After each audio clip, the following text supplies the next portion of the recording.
እውነተኛ ጓደኛ ማለት እኮ እኛን ወደ እግዚአብሔር የሚወስደን እንጂ ከእግዚአብሔር የሚነጥቀን አይደለም። መጽሐፈ ሲራክ ምዕራፍ 6 ቁጥር 14 ላይ እንደተጻፈው የታመነ ወዳጅ የጸና መጠጊያ ነው፣ እርሱንም ያገኘ መዝገብን አገኘ ይለናል።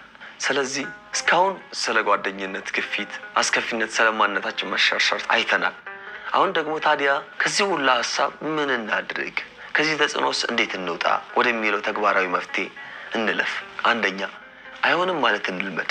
መጀመሪያ ላይ አይሆንም ማለት ይከብደን ይሆናል።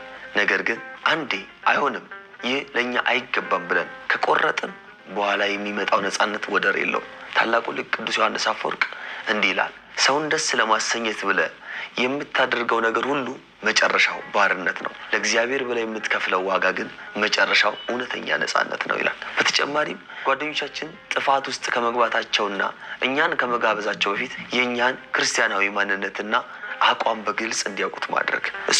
እሷ እንዲህ አይነት ቦታ አይገኙም፣ እንዲህ አይነት ጨዋታ አይመቻቸውም የሚል መታወቂያ በጓደኞቻችን አይምሮ ውስጥ መገንባት አለብን። ሌላው አማራጭ ማቅረብ። ጓደኞቻችንን አይሆንም ስንል ዝም ብለን አንገፋቸውም። በምትኩ የተሻለ መንገድ እናሳያቸዋለን። ለምሳሌ ኃጢአት ወደ ሆነ ቦታ ሲጠሩን ይህን ከምናደርግ ለምን ወደ ቤተክርስቲያን አንሄድም? ቤተክርስቲያን ለምን አንገናኝም? ወይም ደግሞ ለምን ሻይ እየጠጣን ጤናማ ጨዋታ አንጫወትም? በማለት አቅጣጫን ማስቀየር እንችላለን። ሁለተኛ ዙሪያችንን እንመርምር ወይም ክበባችንን እንመርምር። እኛ የምንመስለው በዙሪያችን ያሉትን ሰዎች ነው። ሊቁ ማር ይስሐቅ እንዲህ ይላል፣ ከቅዱሳን ጋር ብትቀመጥ ቅድስናን ትማራለህ፣ ከክፎች ጋር ብትቀመጥ ግን ክፋትን ትለምዳለህ ይለናል። ቅዱስ ዳዊትም ከክፉ ጋር የዋለ ክፉ፣ ከበጎ ጋር የዋለ በጎ ይሆናል እንደሚለው ዛሬ ቆም ብለን የጓደኞቻችንን ዝርዝር እንመልከት። ለስኬታችን የሚጸልዩ ናቸው?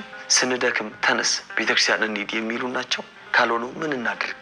መጥፎ ጓደኞችን ስንተው የብቸኝነት ስሜት እንዳይሰማን ያንን ክፍተት በመንፈሳዊ ሰዎች መሙላት አለብን። በሰንበት ትምህርት ቤት፣ በመዘምራን ክፍል ወይም በመንፈሳዊ ማህበራት ውስጥ በመሳተፍ ተመሳሳይ የክብር እሴት ያላቸው ወጣቶች መቅረብና መተዋወቅ፣ አጥርተን መቅረብ፣ ልባችንን ማዳመጥ። እነዚህን ካደረግን ጥሩ የሆኑ ጓደኞችን መፍጠርም ማግኘትም ማወቅም እንችላለን። በተጨማሪም በጥበብ ርቀትን መጠበቅ። አንዳንድ ጊዜ ጓደኞቻችንን ባንዴ ማራቅ ይከብደን ይሆናል። ነገር ግን ለኃጢአት ከሚጋብዙ ቦታዎችና ስብስቦች ቀስ በቀስ ራስን ማራቅ፣ ስልክ መቀነስና ጊዜያችንን ጠቃሚ በሆኑ መንፈሳዊና ግላዊ ስራዎች ላይ ማዋል ትልቁ መፍትሄ ነው። ሶስተኛውና የመጨረሻው መፍትሄ የጽናት ጸሎት እናድርግ። በገዛ ጉልበታችን ዓለምን ማሸነፍ አንችልም። ጌታ ሆይ በሰው ፊት እንዳላፍርብህ አንተንም እንዳላሳፍርህ አጽናኝ ብለን በየቀኑ እንጸልይ። ቅዱስ ዳዊት አቤቱ በደልን ወደ መስራት ልቤን አታዘን ብለው ይላል። እኛም በጓደኞቻችን ግፊት ልባችን እንዳይሰረቅ ጸጋውን እንለምን፣ ምሕረቱን እንለምን። በጸሎት ብቻ ሳንወሰን የገጠመንን የጓደኛ ግፊትና የውስጣዊ ትግል ለንስሐ አባታችን በማካፈል አቅጣጫና ምክርን በመቀበል ብቻችንን ከምንወድቅ ከአባቶቻችን ጋር ቆመን ይህንን ትልቁን ፈተናችንን እናሸንፋለን። በጸሎት እንበረታለን። ሌላው የቅዱሳንን ሕይወት ስንቅ ማድረግ። ጸሎታችን ኃይል እንዲያገኝ አይምሯችንን በእግዚአብሔር ቃል መሙላት አለብን። መጽሐፍ ቅዱስን ማንበብ፣ የ318 ሊቃውንትን መጽሐፍት ስንክሳሩን፣ ገድላቱን፣ ድርሳናቱን ስናነብ እነርሱ እንዴት በዘመናቸው ዓለምንና ፈተናን እንዳሸነፉ እንማራለን። መንፈሳዊ ንባብ እኔ ብቻ አይደለሁም የሚል ጥልቅ የጽናት አቅም ይሰጠናል። ወዳጆቼ፣ ወንድሞቼና እህቶቼ፣ ወጣትነታችን የክርስቶስ ስጦታ ነው። ይህ የኃይልና የውበት ዘመን ለጓደኞች ደስታ ተብሎ የሚባክን መሆን የለበትም። ለጥቂት ደቂቃዎች ሳቅና ጨዋታ ስንል የዘላለም ሰላማችንን አንሸጥ።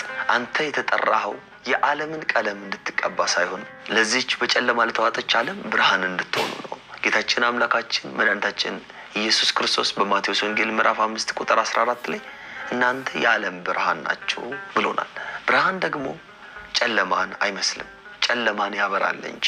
እኛ ኦርቶዶክሳውያን ወጣቶች የነገዋ ቤተክርስቲያን ተረካቢዎች ብቻ አይደለንም። እኛ የዛሬዋ ቤተክርስቲያን ሕያው ምስክሮች ነን።